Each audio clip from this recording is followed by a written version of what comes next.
Hello again everyone, and welcome back to my workshop for another programming video. And in this one we're going to see how we can put a little bit of flicker in the light up for your afterburner. Like that, rather than just coming on straight and hard. Look again. There we are.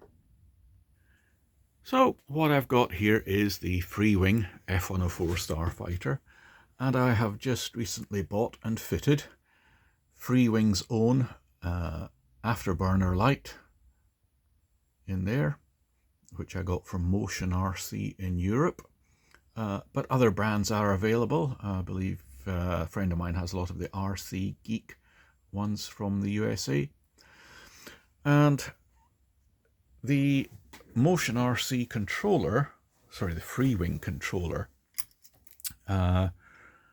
doesn't do what I want. For instance, if I start to open the throttle, I get to about 1/3 and it comes on.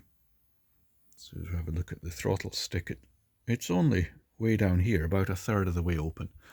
And then there's a sort of proportional increase in the intensity of the light. You can see it coming through the side of the fuselage.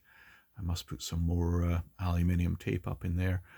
But I don't want the burner coming on at something like 1/4 throttle, 1/3 throttle.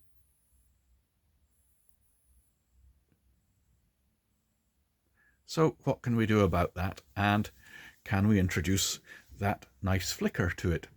Because my jets had afterburner rings with a controller by the Spanish firm Jeti, and they had a lovely flicker on light up. So what we're going to do is try and emulate that. We can't quite, because we can't control things as quickly as the dedicated electronics. So there's a slightly damped flicker, but as you could see, it's still entertaining enough. So what can we do to improve matters with the burner? Well, first of all, in our selection of things,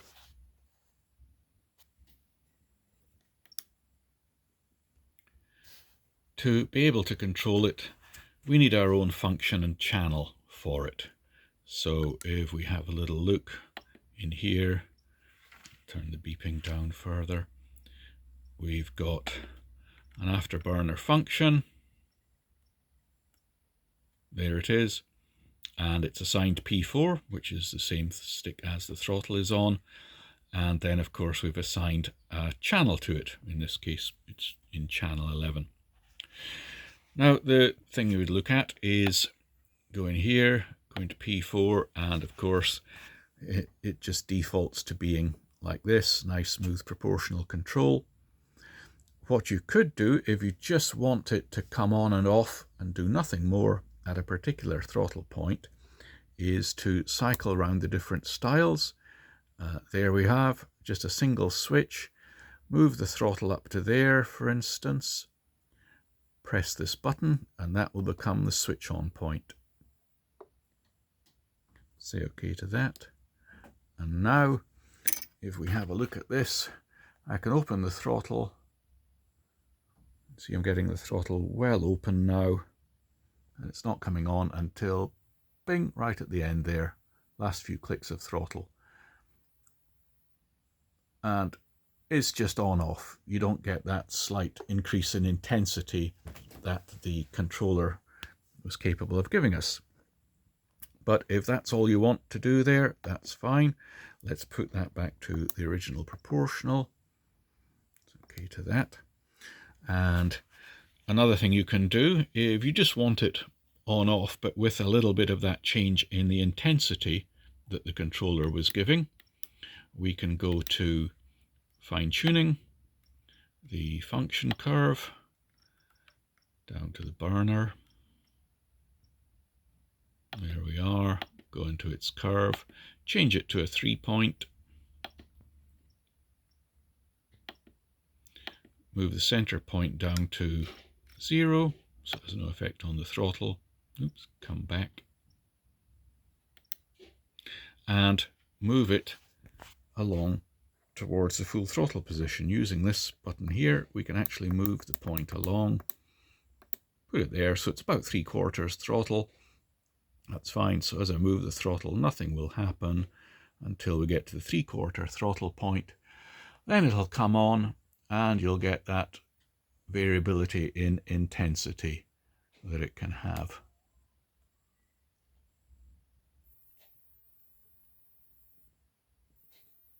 Not much variation, but it's there. So if you wanted that, that's how we can do that. So we'll set that back to standard curve, and we'll show you how to do the flicker.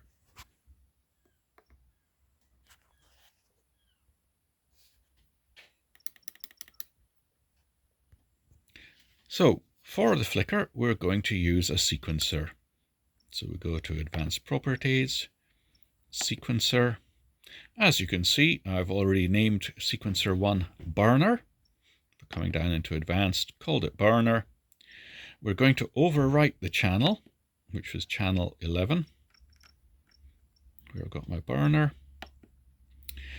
It's important the type of path is asymmetrical, so it'll flicker on startup but just go off when we pull the throttle back.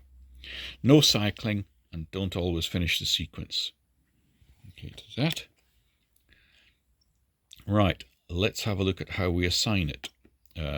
It's P4, and it's assigned like this. So the throttle stick is acting just as a switch.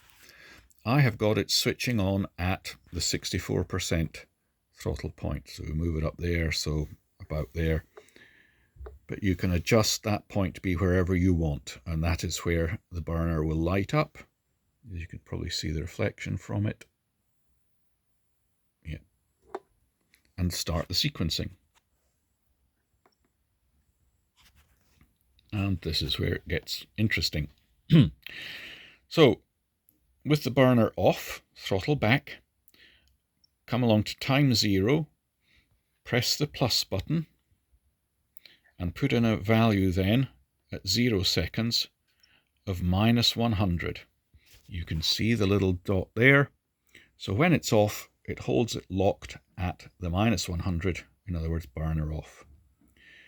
Open the throttle up. Now P4 has come on, and what we're going to do is insert a few points. If I dial it back here, you can see I put in several points. So I pressed plus to give me an on point. I came along to 0.1 seconds. I pressed plus again to give me an off. Another point, plus for on, plus for off, plus for on, plus for an off, plus for an on, plus for an off. And then I ran it forward a bit more than 1/10 of a second. It's about half a second to give a final ramp up at the end.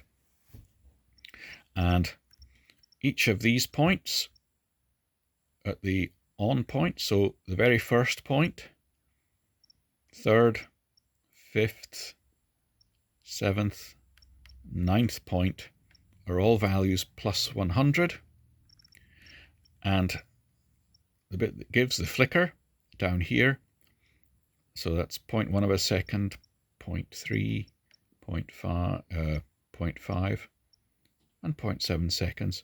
I've given a value of -90.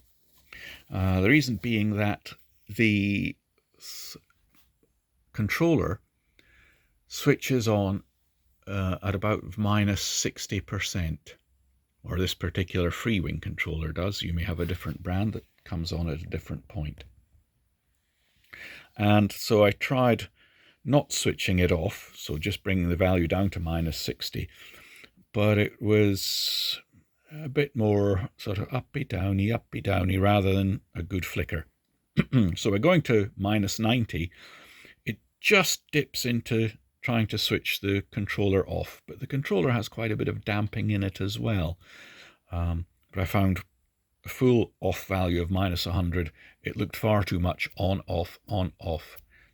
So I found the -90 value was good for giving that sort of simulated flicker. So there we are. that's what it'll look like as it runs. Throttle off. Look at the back here. Yeah, the brightness is rather swamping the camera, but in real life it does look a good bit more sort of flicker than that. Anyway, there you are. A little bit of bling for your EDF. Have fun with that, folks.